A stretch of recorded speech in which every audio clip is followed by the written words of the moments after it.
Welcome back to What the World Wants from India, our annual pre-budget feature.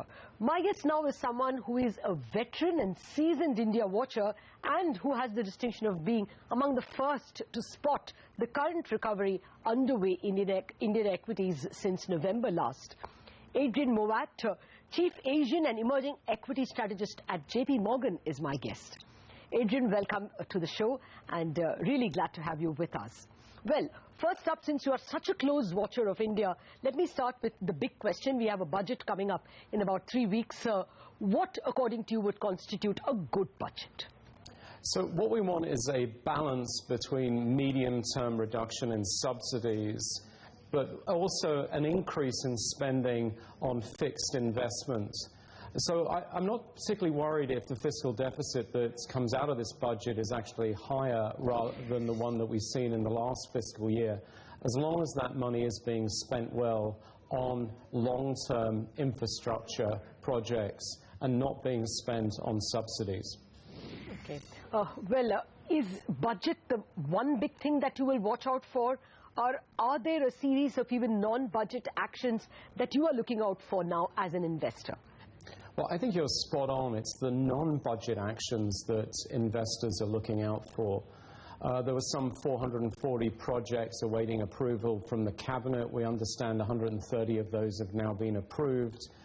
We had environmental clearances, 15 going to the committee. I understand 12 of those have been approved. It's these types of chief executive decisions being made rapidly that the market is really focused on, rather than necessarily the budget, because the budget is obviously constrained by the current revenue and expenditure plans that India has.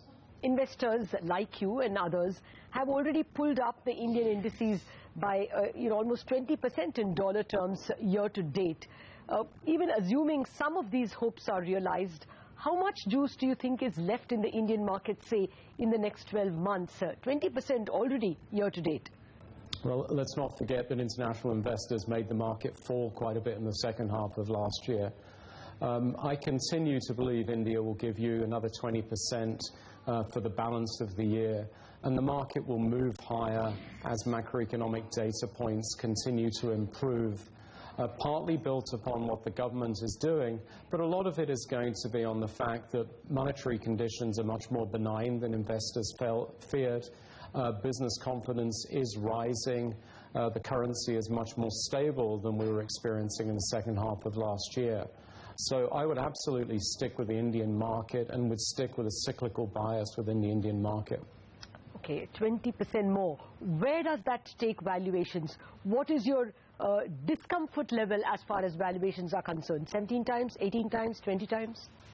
Well, the way we look at it is the Indian market using the MSCI India is at its average valuation of the last 10 years.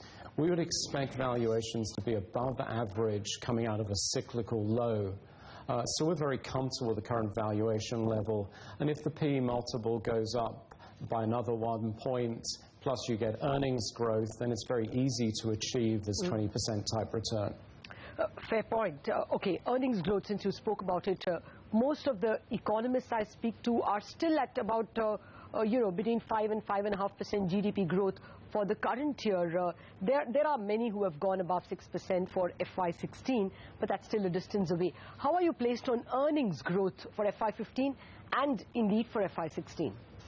Well, if you think about this from the perspective of the equity market, we tend to look about 12 months ahead when it comes to earnings. Yes. So the fact that the economists are forecasting a nice pickup in momentum going into 2016, I think will be very supportive for earnings growth for domestic cyclicals in India. Okay, before I come to the sectors, a couple of more macros that could bother some investors. The last inflation print didn't look very good. And now we have two more worries. The monsoon could be subpar, and there is wholly unexpected but fairly intensifying problem in Iraq. Your thoughts on crude prices and Indian inflation as well? Can that upset the apple cart, upset the calculations? Yes, absolutely it can. We need to see inflation stable to falling in India. So the fact the monsoon is late is worrying us. We're looking at between 5 and 10 days late for the monsoon, depending on the regions you're studying in India. Hopefully, the monsoon is now arriving. Certainly looking at the Met Office website this morning, it has made landfall. And the key now is the distribution of rains, and it's really too early to judge whether this is going to be a good or a bad monsoon. With regards to oil, if you look at oil in rupee terms, it's still a relatively comfortable level. Iraq is producing about 3% of global oil supply. The fact that there are issues with refineries may not necessarily disrupt the movement of crude out of southern Iraq or out of northern Iraq through the Kurdish regions. So I suspect oil is going to remain around these more elevated levels of the 110 to 115, but very unlikely to break above that. Adrian, in this earnings forecast that you must have estimated to arrive at Indian valuations and equity indices forecast, what are you expecting from the Reserve Bank? Are you factoring in a rate cut at all? Will your estimates of both earnings and valuation stand if, God forbid, there had to be a hike that the Reserve Bank has to undertake? Well, JPMorgan's official forecast starting the year was 2 increases in interest rates this year. We're moderating those forecasts, and the probability that the RBI may be in a position to ease is building. And so if you think about this as a change of perspective on the outlook for monetary policy, it's moving in the right direction, and that is supportive for the capital markets. Okay, to some extent at least, the flows that will come into India will depend on how emerging markets as a basket perhaps is viewed by the world. What's your sense in terms of fund flows? Last year, the giant amount of flows were taken away by the developed markets, by the US. Will emerging markets be attractive for the remaining part of 2014? We are extremely bullish on emerging markets as an asset class.